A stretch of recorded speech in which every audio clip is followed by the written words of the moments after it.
everybody. This is John Oates, and you are listening to Steve Benz on The Blend on WSDI Radio. You heard that right. It is time for The Blend. My name is Steve Benz. Got one of my favorite people, all-time people. Everybody knows who John Oates is. He's got a brand new CD out called Arkansas. It gets released on the 2nd of February, which by chance is my father's birthday. He hits the stage on the 8th. He's going on tour with Daryl. John, do you have any freaking time to do anything? I have a little bit of time to talk to you, Steve. You and I talk more often than probably I talk to my son, which is just weird. I know what you mean. It's been great, man. You've been a fantastic supporter of the stuff I've been doing over the years, and I really appreciate it. How excited are you about this brand new CD, Arkansas? I am really proud of this record. I think for the first time, this is my true musical personality coming through in the purest way possible.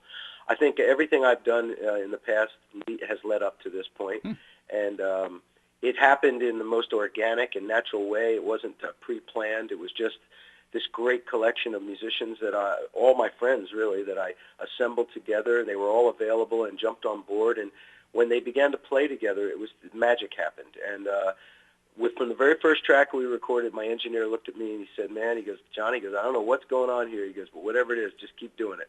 And that's how the whole project went. It was effortless and fun, and we recorded the whole thing live. There's not one overdub, fix, repair, nothing. It's exactly the way it went down in the studio, and it's just, I think that the joy of the recording process comes across in the record. Now, can I say, I previewed the CD a couple days ago. I didn't even know that was you. That's how good it is. Well, I don't know if that's a compliment or a cut.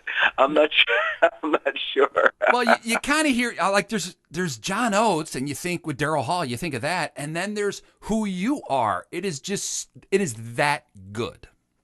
Well, thank you very much.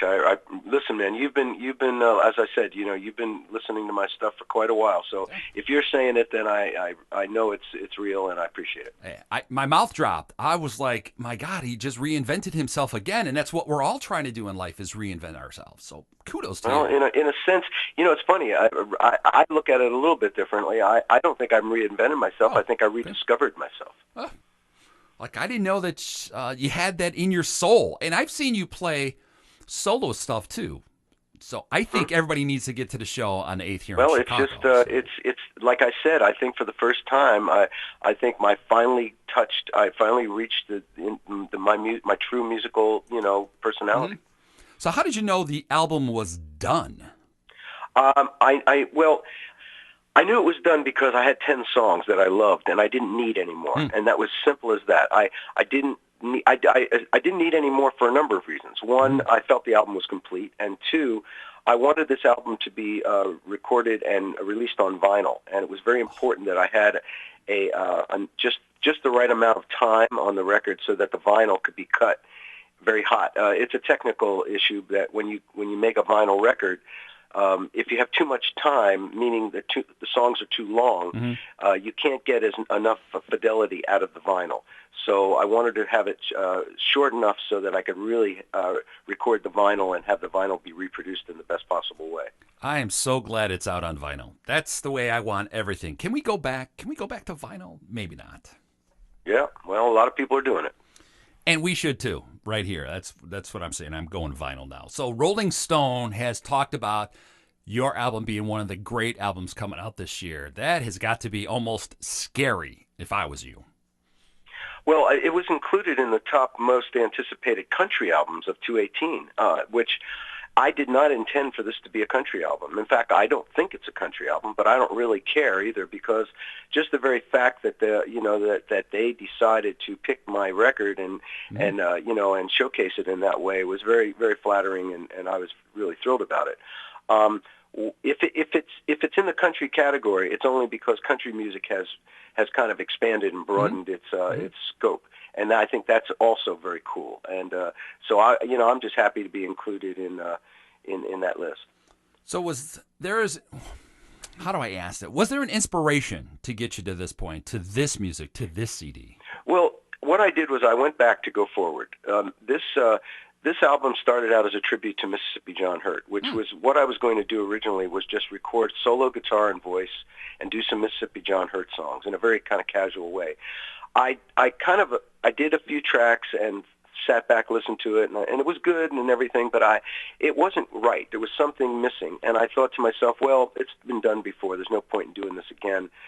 And I said, but I wonder what this music would sound like if I played it with a band. And that's when I began to think, well, let me just pull together a band and really go in the studio and record it like a band.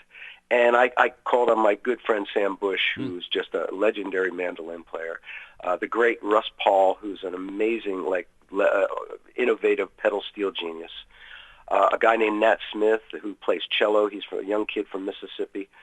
And my rhythm section of Guthrie Trapp on guitar, Steve Mackey on bass, and Josh Day on drums.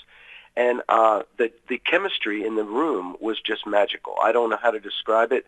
I would love to just say that I had this grand vision, and I knew it was going to be like this. But honestly, I didn't. I just said, let's just pull these great players together and see what happens. And from the moment they started playing, it was just like I said, it was magic.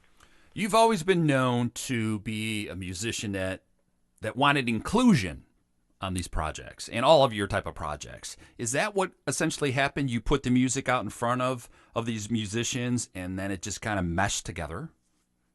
Yeah, you know what? I'm a firm believer in surrounding yourself with talent and then letting that talent shine. I think that's the way to get the best out of every situation. I don't care whether it's a basketball team, or a band. It's the same thing, really. What I did was I sat in the studio and played these songs. Many of them are very traditional blues and old-timey songs. I played them on guitar, and those guys just listened, and they kind of took their mental notes and went into the room and began to play.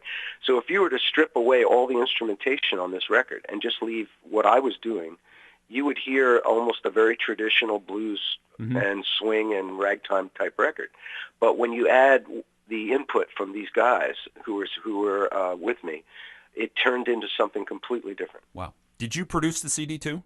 Oh, I'm sorry, the vinyl record. What's that? I'm sorry? Did you produce the record too? Yes, I co-produced it with a guy named David Kalmusky, who's my recording engineer. He and I have produced a number of projects together, and he's an important part of this project too. I have a lot of trust in him. He's a great musician as well as engineer, and he's also very much into vintage and analog equipment and gear. So he knew that this was the type of record that needed to be recorded on analog tape with all kinds of vintage equipment, and that's another reason the record sounds so warm. Now, these guys that play with you in the studio, are they going on the road with you?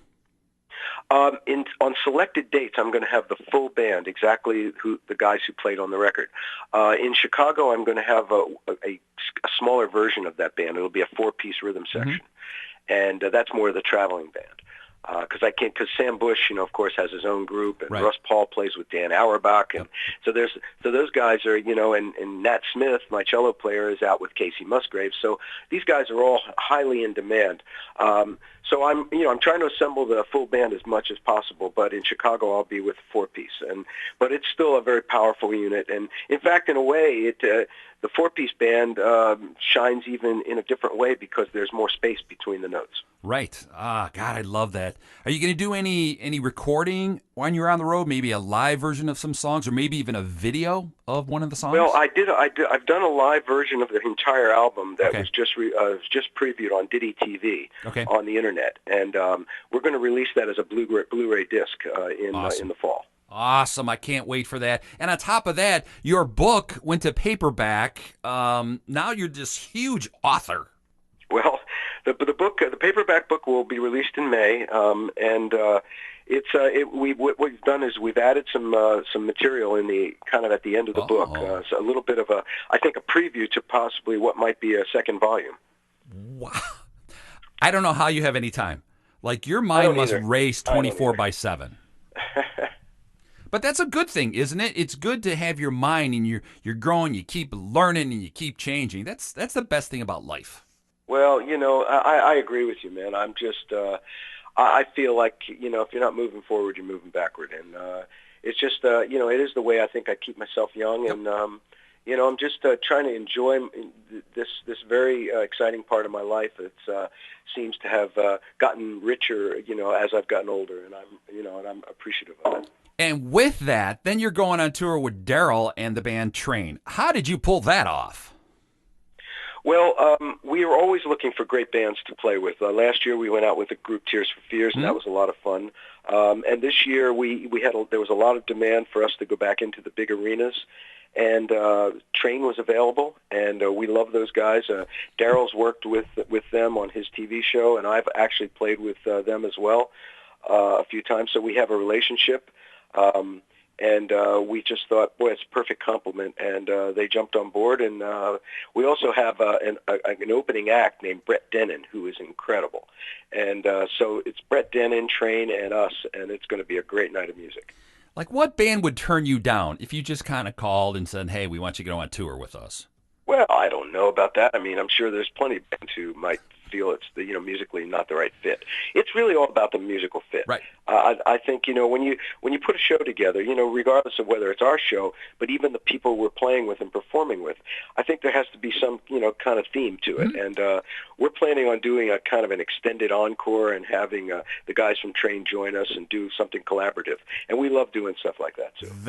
I cannot wait to see that. So I know you're short on time. I want to play the title track from Arkansas called Arkansas. Can you tell me a little bit about that song? Well, there's two originals on the record.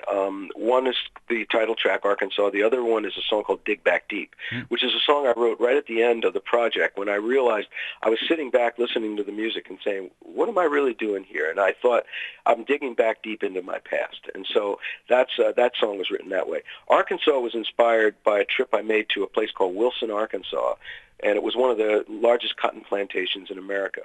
And after the show, I walked out into the cotton fields along the banks of the Mississippi River under the moonlight, and it was just this magical moment. And I went back to Nashville, and the next day I wrote the song, and it just seemed to flow out of me.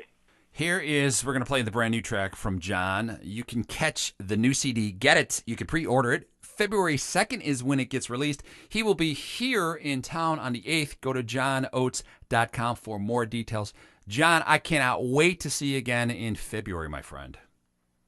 Well, it's going to be fun. We'll see you hopefully at the Old Town School of Folk Music.